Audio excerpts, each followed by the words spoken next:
Welcome. আমরা তাহলে দ্বিতীয় পার্টে চলে এলাম, যেটা তোমরা পার্ট 1 কিছুক্ষণ আগে ক্লাসটি করলে।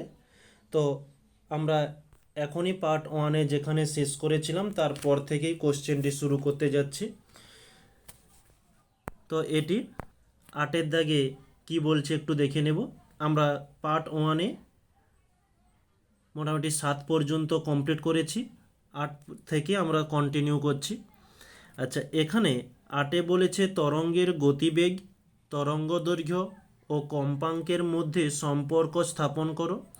এই যে তরঙ্গ বেগ, তরঙ্গের কম্পাঙ্ক এবং তরঙ্গ দৈর্ঘ্য, তার সম্পর্কটি স্থাপন করা হলো। আচ্ছা, পরবর্তী প্রশ্ন এখানে কি বলছে একটু দেখে নেব।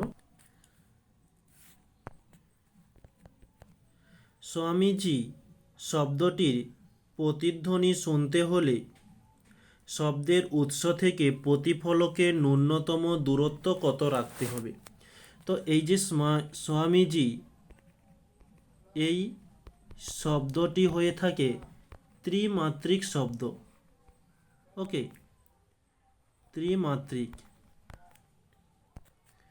ত্রিমাত্রিক শব্দ। তো এই ত্রিমাত্রিক শব্দের জন্য শব্দ নির্বন্ধ সময় লাগে 3.5 সেকেন্ড। ওকে, এবং এখানে শব্দের বেগ হয়ে থাকে 332 মিটার পার সেকেন্ড। ওকে, তো যে ন্যূনতম দূরত্ব বের করব আমরা সেটা একটু ধরে নিই। ধরি ন্যূনতম দূরত্ব সমান ডি। তো আমরা এখানে যে সমীকরণটি ব্যবহার করব, আমরা জানি যে 2 ইন্টু এই ন্যূনতম দূরত্ব ডি সমান শব্দের বেগ 332 ইন্টু এই শব্দ নির্বন্ধ 3/5। ডি এর মান বের করব 332 ইন্টু 3/5, 2 গুণ রয়েছে, এদিকে এলে সেটা ভাগ আকারে চলে আসবে, তাহলে 1/2 হচ্ছে। তো এটা যদি আমরা ক্যালকুলেশন করি, আমাদের মোটামুটি এদিকে কাটাকাটি আছে, 2 দিয়ে চলে যাবে, 2 একে 2, 2 6 12, 2 6 12, তাহলে আমরা পাচ্ছি 166 গুণিতক 3/5। ওকে, তো 166কে 3 দিয়ে গুণ করলে আমরা পেয়ে যাব যে 498, তাকে 5 দিয়ে ভাগ করলে আমরা পাচ্ছি 99.6। যেহেতু দূরত্ব নির্ণয় করছি তার একক হয়ে থাকে মিটার। ওকে, এটি হচ্ছে আমাদের অ্যান্সার। নেক্সট, পরবর্তী প্রশ্ন বলছে আইসোটোন কাকে বলে। এই যে আইসোটোন কাকে বলে দেওয়া হলো, উদাহরণের কথা বলছে, উদাহরণ আকারে দেওয়া হয়েছে। নেক্সট, পরবর্তী প্রশ্ন বলছে বেশিরভাগ ক্ষেত্রে পারমাণবিক গুরুত্ব ভগ্নাংশ হয় কেন। এই যে অ্যান্সারটি দেওয়া হলো। নেক্সট বলছে 40 ডিগ্রি সেলসিয়াস তাপমাত্রায় পটাশিয়াম নাইট্রেটের দ্রাবতা 65 বলতে কি বোঝায়। এই যে 40 ডিগ্রি সেলসিয়াসে পটাশিয়াম নাইট্রেটের দ্রাবতা 65 ডিগ্রি, কিন্তু 50 ডিগ্রি সেলসিয়াসে দ্রাবতা 85 হয়ে থাকে। আচ্ছা, 1 মিনিট। আচ্ছা, এখানে এটা একটু ভুল অ্যান্সার অ্যাড করা হয়ে গেছে, এটা ক্যান্সেল করে দিও। ওকে, তো এখানে ছোট্ট করে লিখে দিচ্ছি, দেখে নাও যে 40 ডিগ্রি সেলসিয়াস উষ্ণতায় 100 গ্রাম জলে 65 গ্রাম পটাশিয়াম নাইট্রেট দ্রবীভূত করলে একটি সম্পৃক্ত দ্রবণ উৎপন্ন হয়। আচ্ছা উপরে লিখে দিচ্ছি, সম্পৃক্ত দ্রবণ উৎপন্ন হয়। ওকে। আচ্ছা নেক্সট পরবর্তী অথবাতে কি বলছে, যে সম্পৃক্ত দ্রবণকে অসম্পৃক্ত করার দুটি উপায় লেখো। এই যে দুটি উপায় দেওয়া হলো। নেক্সট বলছে অ্যালুমিনিয়াম চূর্ণের সঙ্গে গাঢ় NaOH দ্রবণ মিশিয়ে উত্তপ্ত করলে কি ঘটবে। এর শেষ লাইনটি বাদ দিয়ে দাও। এই যে অ্যালুমিনিয়াম তার সঙ্গে NaOH যোগ করা হয়েছে। নেক্সট বলছে 13 দাগে, যে কোন ধরনের মিশ্রণ থেকে উপাদানগুলিকে আলাদা করার জন্য বিওজি ফানেল ব্যবহার করা হয়ে থাকে। একটি তরল জৈব দ্রাবকের উদাহরণ দাও। আচ্ছা প্রথম প্রশ্নটি যেটি বলছে যে কোন ধরনের মিশ্রণ থেকে, এটা হয়ে যাবে যে তেল ও জল, বা আমরা লিখতে পারি তরল ও তরলের সমসত্ব মিশ্রণ। তরল ও তরলের, বা তরল ও তেল লিখি, জল ও তেল, বা যেটা আছে ওটাই ঠিক আছে। ওকে, জল ও তেলের সমসত্ব মিশ্রণকে পৃথক করার জন্য বিওজি ফানেল ব্যবহার হয়। আচ্ছা নেক্সট বলছে একটি তরল জৈব দ্রাবকের উদাহরণ দাও। এটি হয়ে যাবে জল ও ইথানল ইত্যাদি দিয়ে দিতে পারো। ওকে। নেক্সট পরবর্তী প্রশ্ন বলছে স্ফুটন পদ্ধতির সাহায্যে জলের অস্থায়ী ক্ষরতা কিভাবে দূর করা হয় তা সমীকরণ সহ লেখো। এই যে সমীকরণ আকারে খুব সুন্দরভাবে দেওয়া হয়েছে।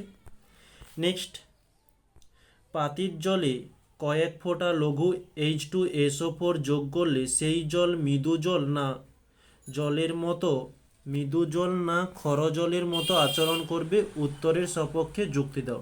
এই যে অ্যান্সারটি দেওয়া হয়েছে সেটা ক্ষর জলে পরিণত হবে। আচ্ছা ওরই সঙ্গে অথবাতে বলছে আয়নমুক্ত জল কি সত্যি আয়নমুক্ত হয়, যুক্তি দাও। এই যে অ্যান্সারটি তুলে ধরা হলো। নেক্সট পরবর্তী প্রশ্ন, এখন আমরা গ্রুপ ডির প্রশ্নটা নিয়ে আলোচনা করব। প্রথম প্রশ্ন বলেছে বীজগাণিতিক পদ্ধতিতে ভি সমান ইউ প্লাস এটি সমীকরণটি প্রতিষ্ঠা করতে বলছে। যাই ওটা লেখার উপরে একটু চড়ে গেছে বলে একটু বুঝতে সমস্যা হচ্ছে। আচ্ছা এই যে ভি সমান ভি স্কোয়ার সমান ইউ স্কোয়ার প্লাস 2AS সমীকরণটি প্রমাণ হলো। নেক্সট বলছে, আচ্ছা এটা একটু ম্যাথমেটিক্যাল প্রবলেম দেওয়া রয়েছে, এটা একটু মন দিয়ে শুনবে। এক ব্যক্তি পূর্ব দিকে 12 মিটার হাঁটার পর উত্তর দিকে 5 মিটার হাঁটলো। ব্যক্তিটির সরণ নির্ণয় করো। তো আমাদের পূর্ব দিক হয়ে থাকে, এটা হচ্ছে উত্তর, এটা দক্ষিণ, এটা পূর্ব, এদিক হচ্ছে পশ্চিম। তো ব্যক্তিটি ছিল ঠিক মিডিলে। বলছে পূর্ব দিকে 12 মিটার যাওয়া হয়েছে, 12 মিটার, উত্তর দিকে 5 মিটার, উত্তর দিকে আবার 5 মিটার গিয়েছে। তো সরণ কত? এই যে দূরত্বটা, যাকে আমি ডবল করে পেনটা বলেছি, এটা হচ্ছে অতিক্রান্ত দূরত্ব। যেহেতু সরণ বলেছে, এই যে দূরত্বটা এটা হচ্ছে সরণ। তাহলে এটা ঠিক অনেকটা ত্রিভুজের মতো নির্ণয় হচ্ছে, যেখানে ভূমি এর মান দেওয়া হয়েছে 12 মিটার, লম্ব এর মান দেওয়া হয়েছে 5 মিটার, আমাদেরকে অতিভুজ জিজ্ঞাসা করেছে। ওকে, তাহলে আমরা এখানে লিখতে পারি যে অতিভুজ স্কয়ার সমান লম্ব স্কয়ার প্লাস ভূমি স্কয়ার। তাহলে এই স্কয়ারটা এদিকে আসবে, লম্ব স্কয়ার প্লাস ভূমি স্কয়ার। লম্ব এর মান কত হয়েছে, যেটা 5 স্কয়ার, প্লাস ভূমি হচ্ছে 12 স্কয়ার। তো 5 স্কয়ার হয়ে থাকে 5 5 25, প্লাস 12 স্কয়ার হয়ে থাকে 144। এটা যোগ করলে আমরা পাচ্ছি 179 এত মিটার। এবারে এরকমই তো কোনো মিটার হয়নি, তো এটাকে আমাদের ক্যালকুলেশন করার জন্য কিছু টপিক বলছি, একটু মন দিয়ে শুনবে। আচ্ছা, এটাকে নেক্সট পেজ করে নিই। আমাদের মান নির্ণয় করতে হবে 179-এর। আচ্ছা, আমরা ক্যালকুলেশন করতে করতে আমাদের অনেক কিছু মনে আছে। তো আমাদের 13 স্কয়ার কত হয়ে থাকে? 169। 14 স্কয়ার কত হয়ে থাকে? এখানে স্কয়ার, তো ওই স্কয়ারটি অপোজিটে এলে বর্গমূল হয়ে যায়। 14 স্কয়ার, তো স্কয়ারটা অপোজিটে এলে রুট বা বর্গমূল। 14 স্কয়ার হয়ে থাকে 196। ওকে, এখন আমাদের এই যে 179টা নির্ণয় করতে হবে, এই দুজনের মধ্যেই এটা আসছে, তো কার পাশাপাশি রয়েছে? অবশ্যই এই 196 এর পাশাপাশি 179 আছে। তাহলে এই যে 196 এই বর্গমূলটা আমরা এখানে লিখি যে √196 মাইনাস, মাইনাস কেন দিলাম? আচ্ছা, মাইনাস কেন দিলাম না, এটা হচ্ছে একটা পদ্ধতি আর কি। ওকে, এই যে 196 থেকে 179কে মাইনাস করলে আমরা পাচ্ছি 17, তাহলে -17 করলাম। এটা বেশি আছে, এই কারণে আমরা মাইনাস করেছি। যদি আমরা এই 169 নিতাম, তাহলে আমরা এই 179 থেকে 169 মাইনাস করতাম, পেতাম কত? 10। এটা তাহলে +10 করে দিতাম। ওকে, যেহেতু আমরা বেশিটাকে ধরেছি, কত বেশি ধরেছি? 17 বেশি ধরেছি, তাই 17 আমরা মাইনাস করলাম। ওকে, এবারে এই যে 196 নিলাম, এটা কার বর্গমূল? 14 বর্গমূল। -17 যেমন ছিলাম 17 দিয়ে দিলাম। এই যে 14 এর ডবল হচ্ছে কত হয়? 28। 14 দুগুণে 28, এখানে যা থাকবে তাকে 2 দিয়ে গুণ করে দেব। ওকে, 28 পেয়ে গেলাম। এবারে এই যে ভগ্নাংশর যোগ বিয়োগ, এটা তো তোমরা জানোই যে 28কে 14 দিয়ে গুণ করলে আমরা পেয়ে যাব 392 - 17/28। তাহলে এই 392 থেকে 17 মাইনাস করলে 375/28, এটা কাটাকাটি বা ভাগ দিয়ে দিলে পেয়ে যাব 13.39 এত মিটার। এটি হচ্ছে আমাদের অ্যান্সার। কেবলমাত্র এই অঙ্কের মধ্যে জটিলতা বিষয়টি হচ্ছে ঠিক এই জায়গাতে। ওকে, আর কিচ্ছু নয়। নেক্সট পরবর্তী প্রশ্ন অথবাতে কি বলছে যে রৈখিক ভরবেগের সংরক্ষণ সূত্রটি লেখো। রৈখিক ভরবেগের সংরক্ষণ সূত্র হয়ে থাকে এইটি, এই যে রয়েছে। বলছে নিউটনের তৃতীয় গতিসূত্র থেকে রৈখিক ভরবেগের সংরক্ষণ সূত্রটি প্রমাণ করো। এই যে নিউটনের তৃতীয় গতিসূত্র থেকে সমীকরণটি প্রমাণ করা হলো। আচ্ছা, এখানে যে m1 m2 যে জিনিসগুলো দেওয়া রয়েছে সেটা কি একটু বুঝিয়ে দিই।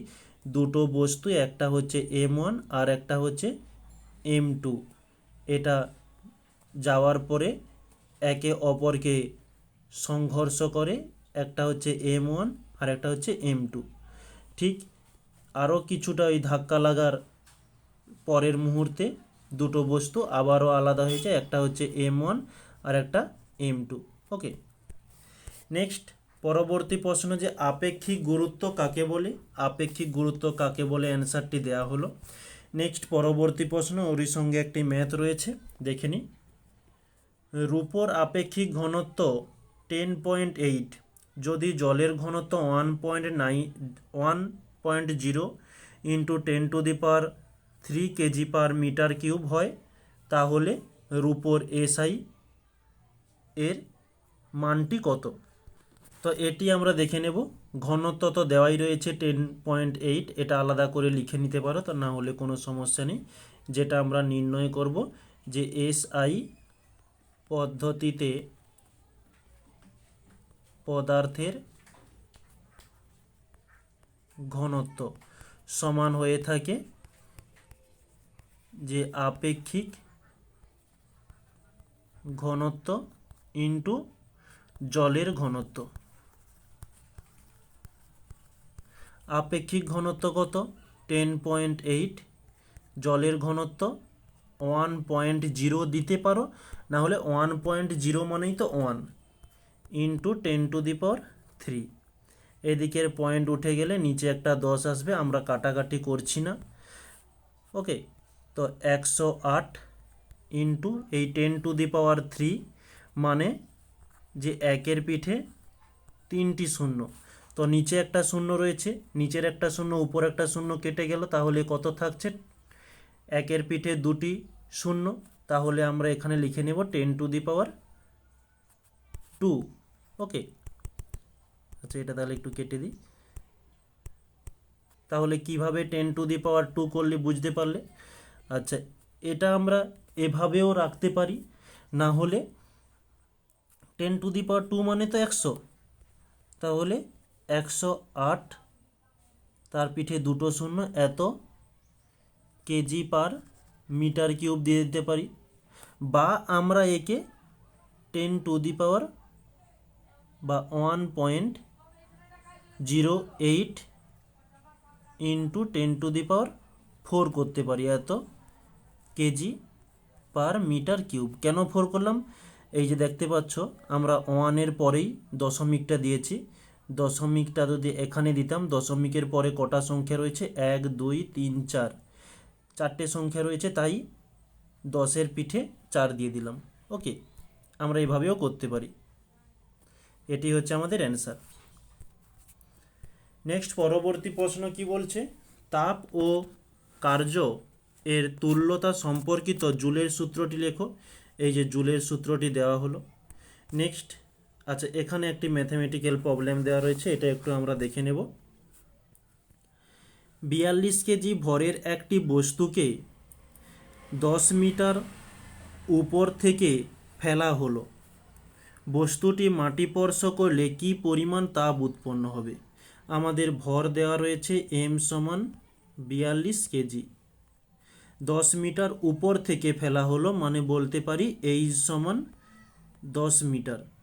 বলছে মাটিতে স্পর্শ করলে তাপ উৎপন্ন হবে, এই তাপকে আমরা h দ্বারা চিহ্নিত করি, h সমান জিজ্ঞাসা চিহ্ন। অভিকর্ষজ ত্বরণ g সমান 10 মিটার পার সেকেন্ড স্কোয়ার দেওয়া রয়েছে। আচ্ছা তোমরা বলো, এই m, h এবং g কে কাজে লাগিয়ে আমরা কোনোভাবে কি h এর মান নির্ণয় করতে পারবো? কোনোভাবেই নয়, কারণ এই প্রশ্নটাই ভুল রয়েছে, যে এই h এর পরিবর্তে এখানে যদি আমাদের স্থিতিস্থাপক বা স্থিতিশক্তি চাইতো, তাহলে আমরা নির্ণয় করতাম। এটা আসলে তাপের পরিবর্তে স্থিতিশক্তি চেয়েছে, যে ইপি সমান জিজ্ঞাসা চিহ্ন, স্থিতিশক্তিকে আমরা ইপি দ্বারা চিহ্নিত করি। ওকে, তাহলে এই তাপ এর পরিবর্তে লিখে নিতে পারো যে স্থিতি শক্তি। তো স্থিতিশক্তি একে আমরা ইপি দ্বারা চিহ্নিত করি, এর সমীকরণ হয়ে থাকে mgh। m এর মান হচ্ছে 42, g এর মান হচ্ছে 10, h এর মান হচ্ছে 10। ওকে, তাহলে এটা ক্যালকুলেশন করলে 42 তার পিঠে 2টো শূন্য এত। যেহেতু স্থিতিশক্তি আমরা নির্ণয় করছি, তাহলে স্থিতিশক্তির একক হয়ে থাকে জুল। এটি হচ্ছে আমাদের অ্যান্সার। পরবর্তী প্রশ্ন অথবাতে কি বলছে? শিশিরাঙ্ক কাকে বলে? এই যে শিশিরাঙ্কের সংজ্ঞা দেওয়া হলো। নেক্সট বলছে জলের ব্যতিক্রান্ত প্রসারণের ক্ষেত্রে ঘনত্ব উষ্ণতার লেখচিত্র অঙ্কন করে। এই যে ঘনত্ব উষ্ণতার লেখচিত্র দেওয়া হলো। তারপরে বলছে অনুদৈর্ঘ্য তরঙ্গ ও তির্যক তরঙ্গের মধ্যে একটি পার্থক্য লেখো। এখানে অনেকগুলো দেওয়া হয়েছে, যেটা খুশি তোমরা করে নিও। পরবর্তী বলছে কোন বাদ্যযন্ত্র থেকে উৎপন্ন স্বরের কোনো বাদ্যযন্ত্র থেকে উৎপন্ন স্বরের গুণ বা জাতি কি কি বিষয়ের উপর নির্ভর করে? এই যে কোন কোন বিষয়ের উপর নির্ভর করে দেওয়া হলো। পরবর্তী, রাদারফোর্ডের পরমাণু মডেলের দুটি ত্রুটি লেখো। এই যে রাদারফোর্ডের পরমাণু মডেলের দুটি ত্রুটি। তারপরে বলছে ইলেকট্রন ও প্রোটন সংখ্যার সাপেক্ষে ক্যাটায়ন ও অ্যানায়নের মধ্যে মূল পার্থক্য কী? এই যে মূল পার্থক্য দেওয়া হলো। নেক্সট, পারমাণবিক গুরুত্ব কাকে বলে দেওয়া হয়েছে। তারপর বলছে একটি সোডিয়াম পরমাণুর ভর গ্রাম এককে নির্ণয় করো। এই যে সোডিয়াম পরমাণুর ভর গ্রাম এককে নির্ণয় করা হলো। পরবর্তীতে বলছে কলয়েড কাকে বলে, কলয়েড কাকে বলে দেওয়া হয়েছে। নেক্সট বলছে সল, এরোসল, জেল, ইমালশন শনাক্ত করো। পনির, কুয়াশা, সালফার, কলয়েড এবং মাখন। আচ্ছা, এই সলকে আমি 1, 2, 3, 4 নম্বর দিয়ে চিহ্নিত করলাম। আচ্ছা, এই পনির হয়ে যাবে, পনির যেটা দেওয়া রয়েছে, পনির কার উদাহরণ হয়ে থাকে? এটি হচ্ছে একটা জেল এর উদাহরণ। জেলকে আমরা 3 ধরেছিলাম, তাই 3 দিয়ে দিলাম। ওকে, বা তোমরা এভাবে পরীক্ষাতে লিখবে যে জেল হয়ে থাকে যে পনির। আর কুয়াশা কি হবে? যে কুয়াশা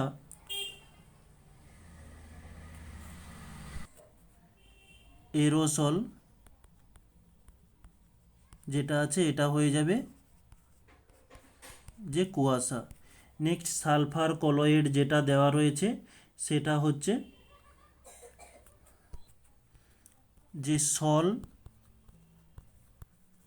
সালফার কলয়েড। নেক্সট, মাখন যেটা দেওয়া রয়েছে, মাখন হয়ে যাবে ইমালশন। ইমালশন হচ্ছে মাখন। ওকে, আচ্ছা নেক্সট পরবর্তী প্রশ্ন বলছে আরএনএস এর তথ্য অনুসারে অ্যাসিডের সংজ্ঞা দাও। এই যে নিচে অ্যাসিডের সংজ্ঞাটি দেওয়া হয়েছে, আরএনএস এর মতে অ্যাসিড কাকে বলে। তার বলছে কপার শিল্ডের সঙ্গে শীতল ও মাধ্যম গাঢ় HNO3 এর বিক্রিয়ায় কী ঘটবে সমীকরণ সহ লেখো। এই যে সমীকরণ সহ লেখা হয়েছে। আচ্ছা, এটা বাদ দিয়ে দেও, কপারের সঙ্গে ঠান্ডা ও মাধ্যম গাঢ় নাইট্রেট অক্সাইড। আচ্ছা নেক্সট, অথবাতে বলছে উভধর্মী অক্সাইড কাকে বলে, উভধর্মী অক্সাইড কাকে বলে দেয়া হলো, তার সঙ্গে উদাহরণও দেওয়া হয়েছে। বলছে ফেনলফথিলিন কোন ধরনের প্রশমনের ব্যবহৃত হয়ে থাকে? এটি আমরা লিখব যে মৃদু অ্যাসিড ও তীব্র ক্ষারের প্রশমনে এটি ব্যবহার হয়ে থাকে। ওকে, তাহলে তোমাদের এখনকে গিয়ে থ্যাংক ইউটা জানালাম, কারণ আমরা আগের যে ক্লাসগুলো করেছি প্রত্যেকটা পার্ট 1 নেই আমরা কমপ্লিট করেছি। তো আজকে একটু সমস্যার কারণে আমরা এই পার্ট 2 দুটো ক্লাস নিয়ে আমরা চলে এসেছি। মোটামুটি এই রকমই এরপরে চলতে থাকবে, কারণ লাগাতার একসঙ্গে পিডিএফগুলো রেডি হচ্ছে না, কারণ তোমাদের একসঙ্গে অনেকগুলো প্রশ্ন অনেকগুলো পেজ হয়ে যায়, যাতে একটু সমস্যার সৃষ্টি করে। ওকে, তাই তোমরা দেখেছো যে টেলিগ্রাম চ্যানেলে যখন তোমাদের পিডিএফগুলো দেওয়া হয় তখন কিছু কিছু জায়গাতে যেগুলো আমি হাতে লিখে দিই সেইগুলো কিন্তু অনেক ক্ষেত্রে থাকে না, কিন্তু কিছু কিছু পিডিএফে থেকে যায়। তো ওই সমস্যাটাকে দূর করার জন্যই তোমাদের এই ব্যবস্থাটি করা হয়েছে। তো এরকমই এরপর থেকে ক্লাসগুলো চলতে থাকবে। প্রথমে একটা ক্লাস হয়ে যাবে 50%, ওখানে ক্লাসটা শেষ হওয়ার 1 থেকে 2 মিনিটের মধ্যেই দ্বিতীয় ক্লাসটি নিয়ে আমরা শুরু করব। ওকে, আর যারা নতুন দেখছো বা যারা সরাসরি এই পার্ট 2তে চলে এসেছো, তোমরা এই ক্লাসের নিচেই ডেসক্রিপশান বক্সে পার্ট 1-এর ভিডিও মানে ক্লাসটির লিঙ্কটি তোমরা পেয়ে যাবে। ওকে, আর আমরা এই পার্ট 1 পার্ট 2 যে পিডিএফটি রেডি করেছি, যদি তোমাদের প্রয়োজন হয়ে থাকে তাহলে তোমাদের কাছে পৌঁছে দেওয়ার জন্যই একটি টেলিগ্রাম গ্রুপ করা হয়েছে, যেটা তোমরা ওই ডেসক্রিপশান বক্সে একেবারে নিচের দিকে পেয়ে যাবে। ওখানে ক্লিক করে গ্রুপে জয়েন্ট হয়ে গিয়েও প্রতিনিয়ত ক্লাস শেষ হওয়ার কিছুক্ষণ পরেই তোমরা ওই পিডিএফগুলো তোমরা গ্রুপেই পেয়ে যাবে। ওকে, তাহলে আজকে এই পর্যন্তই। সবাইকে থ্যাংক ইউ বলে আজকের ক্লাসটি এখানেই সমাপ্ত করছি।